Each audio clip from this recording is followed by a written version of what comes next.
3. Di sini kita akan membahas mengenai dua tokoh ekonom, yaitu David Ricardo dan juga Thomas Robert Malthus. Selamat menyaksikan.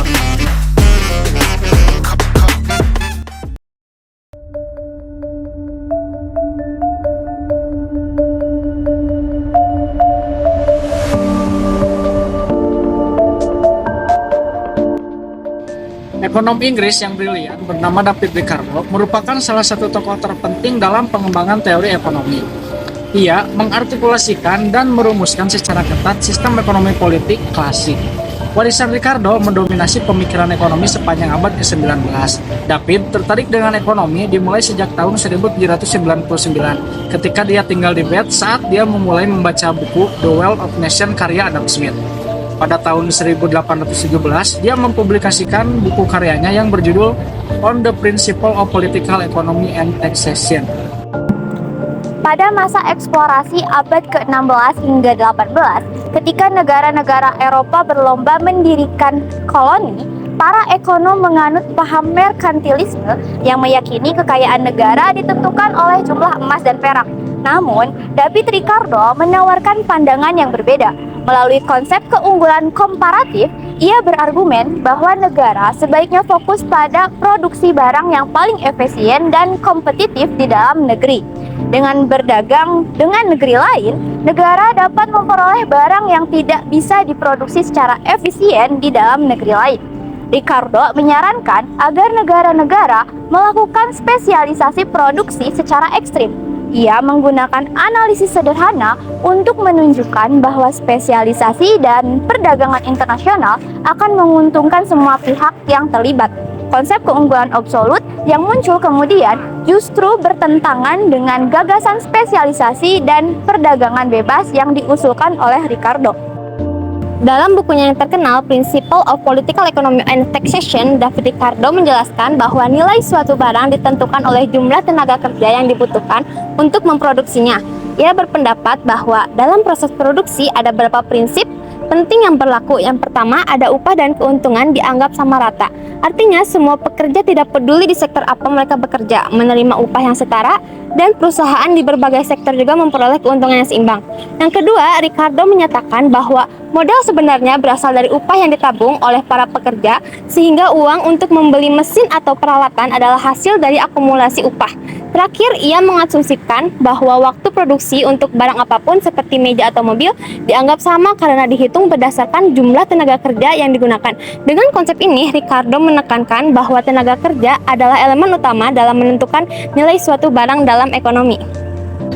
Teori keunggulan komparatif Ricardo, meski tidak luput dari kritik, telah membentuk lanskap perdagangan internasional selama berabad-abad. Pengaruhnya begitu mendalam sehingga Ricardo diakui sebagai salah satu tokoh paling berpengaruh dalam sejarah ekonomi. Sebagai pelopor ekonomi klasik, ide-ide Ricardo telah memicu lahirnya berbagai aliran ekonomi dan menjadi fondasi bagi teori-teori ekonomi modern. Jadi, konsep-konsep seperti sosialisme Ricardo dan teori perdagangan bebas neo-Ricardian merupakan warisan intelektual yang tidak ternilai dari pemikirannya. Ricardo tidak hanya dikenal sebagai seorang kritikus tajam terhadap kebijakan proteksionisme dalam sektor pertanian, tetapi juga sebagai seorang advokat kuat untuk prinsip-prinsip perdagangan bebas. Kontribusinya dalam bidang ekonomi politik, terutama pengembangan teori distribusi pendapatan seperti sewa, upah, dan keuntungan, sangat signifikan. Konsep ekuivalensi Ricardian diusulkannya, yang kemudian diperluas oleh Robert Barro, menyajikan argumen menarik tentang netralitas kebijakan fiskal dalam jangka panjang.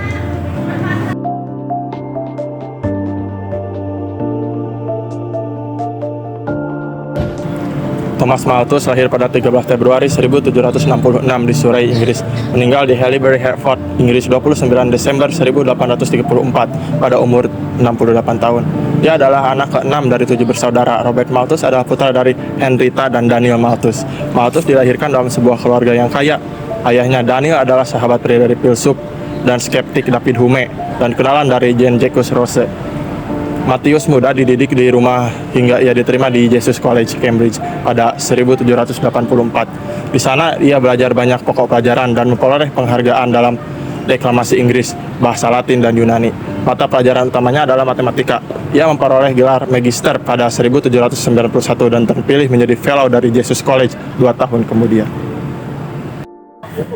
Thomas Malthus, seorang pendeta Anglikan yang kemudian dikenal sebagai ekonom, menerbitkan karya monumental berjudul An Essay on the Principle of Population pada tahun 1798. Dalam buku ini, ia mengajukan tesis kontroversial bahwa pertumbuhan populasi manusia cenderung melampaui laju peningkatan produksi pangan, sehingga berpotensi menimbulkan kelaparan dan penderitaan massal. Pandangan Malthus yang diperluas dan diperkuat dalam edisi-edisi berikutnya menjadi salah satu tokoh sentral dalam perdebatan tentang pertumbuhan penduduk dan keterbatasan sumber daya dalam sejarah pemikiran ekonomi. Pandangan-pandangan Malthus umumnya dikembangkan sebagai reaksi terhadap pandangan-pandangan yang optimistik dari ayahnya dan rekan-rekannya, terutama Rousseau.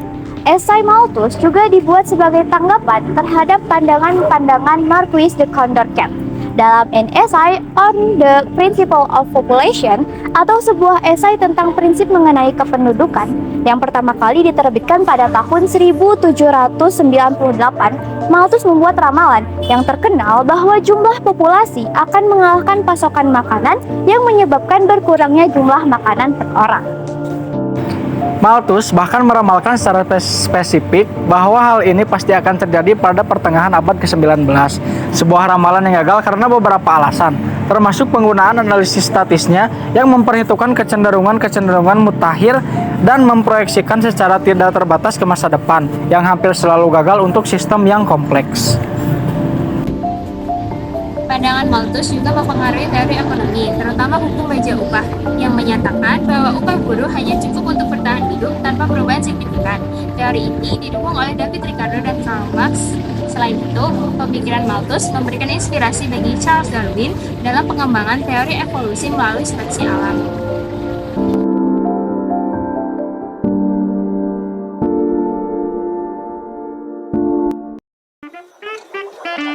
Sekian video singkat dari kami.